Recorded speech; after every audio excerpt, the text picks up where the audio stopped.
أعوذ بالله من الشيطان الرجيم بسم الله الرحمن الرحيم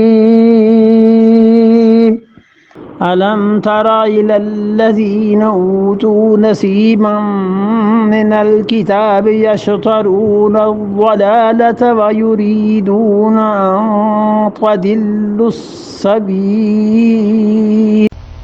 الم تر الی الذین اوتوا نصیبا من الکتاب، تم نے غور نہیں کیا ان لوگوں کی حالت پر جنہیں دیا گیا ایک حصہ کتاب میں سے۔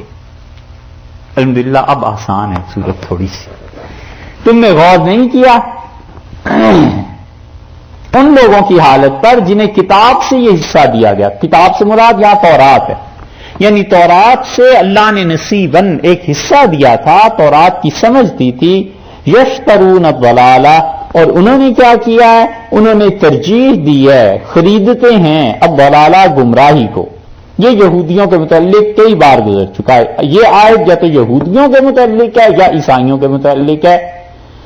مفسرین کہتے ہیں دونوں ہی کے متعلق ہے، اور بعض کہتے ہیں یہ عیسائیوں کے متعلق ہے، یہودیوں کے متعلق نہیں۔ تو دو رائے ہو گئی، یا تو سب کے متعلق یا صرف عیسائیوں کے متعلق۔ تو پھر الکتاب سے مراد انجیل ہو جائے گی، یا پھر الکتاب سے مراد تورات اور انجیل دونوں ہو جائیں گے۔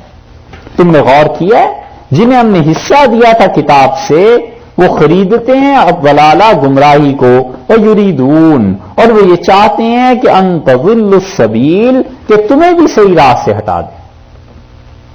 کافروں کی تمنا ہے کہ کسی طرح تم لوگ صحیح راہ سے ہٹ جاؤ، آرزو ہے کسی طرح تم لوگوں کو گمراہ کر دیں، والعیاذ باللہ۔